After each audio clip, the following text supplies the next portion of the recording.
Isang magandang araw po sa ating lahat. Tayo po ngayon ay nasa huling lesson ng ating pag-aaral ng Korean sa Beginner 1. After po ng Beginner 1 natin, pagpapatuloy po natin ang ating pag-aaral sa Beginner 2. Dito po sa ating huling lesson, pagbibigyan po natin ang request ng isa nating kababayan. Ang tanong po niya, ano daw po ang godo nyo? Hindi na po natin patatagalin. Ano po ba itong verb or adjective plus godo nyo? Ang grammar po na ito ay ikinakabit sa verb or adjective para ipahiwatig na ang verb or adjective na yon ang dahilan kung bakit nasabi ang mga sumusunod na pangungusap. Ito po ay ginagamit para mai-express natin ang reason ng malumanay at hindi masyadong direct. Ito po ay sumasagot sa tanong na bakit at nagbibigay tayo ng reason na hindi pa alam ng nakikinig.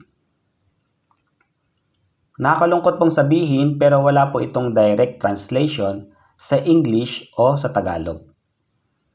Ang tinatranslate po dito ay ang nuance o feelings sa pangungusap.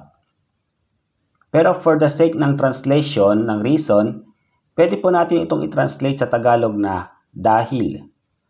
At pwede naman po natin itong i-translate sa English na because.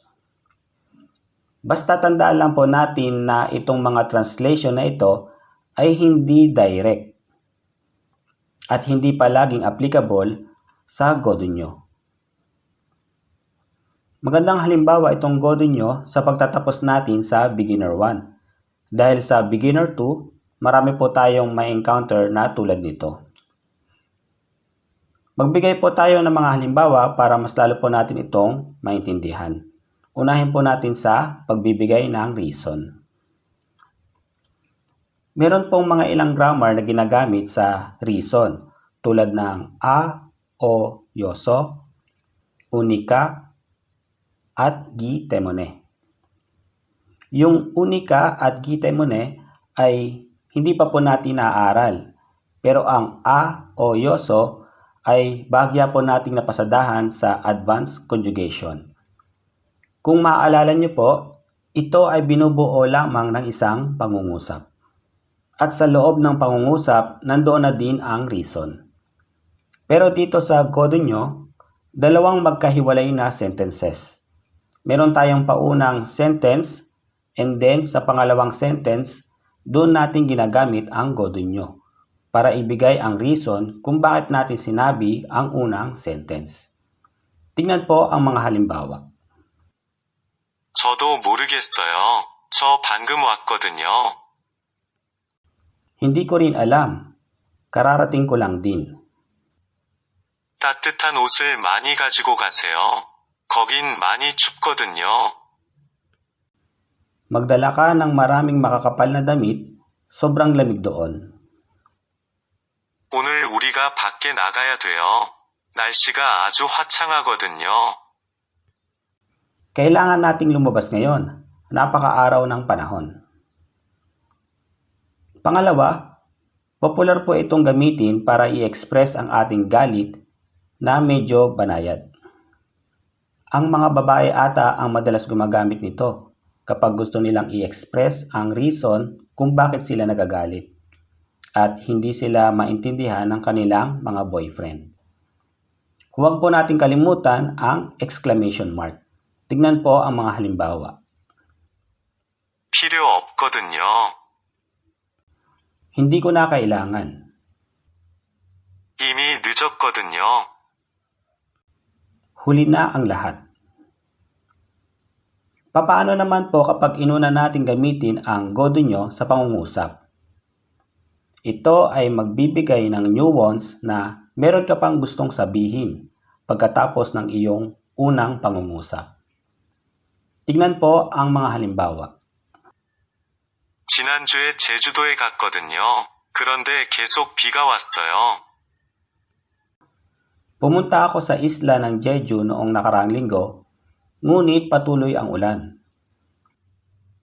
오늘 친구를 만나러 서울 갈 거거든요. 혹시 같이 갈래요? pupunta ako sa Seoul para makipagkita sa isang kaibigan ngayon. Kung sakali, gusto mo bang sumama? Ito naman po ay medyo pang intermediate level. Ginagamit kahalili ng umyon. At kadalasan sinusundan ng pautos na pangungusap o suggestion na pangungusap. Tingnan po ang mga halimbawa. 바지가 너무 크거든 교환해. Kung masyadong malaki ang iyong pantalon, palitan mo. 숙제를 다 하거든 알려줘. Ipaalam mo sa akin kapag natapos mo ang iyong takdang aralin.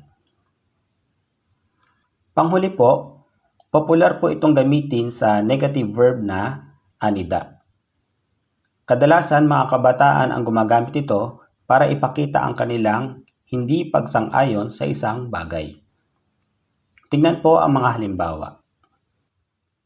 그 남자가 너무 잘생겼어. Napakagwapo ng lalaking iyon. 아니거든. Hindi kaya? 그 사람이 아주 겸손했어. Napaka-humble ng lalaking iyon. 아니거든. Hindi kaya? Ayun, basta tandaan lang po natin na ito ay ginagamit upang ibigay ang reason na hindi pa alam ng nakikinig. Ayun po ang pinaka-foundation ng grammar na ito, kaya nabuo ang iba't ibang nuance base sa kung paano ito ginagamit sa pangungusap. Hanggang dito na lang po at magkita tayo sa Beginner 2. God bless po sa ating lahat. 이 짜장면 너무 기대돼요. 한국말 진짜 잘하시네. 한국말 진짜 잘하신다. 아니거든요. 드라마 아니거든. 장난하지 마. 아 뭐야? 와, 진짜 잘한다.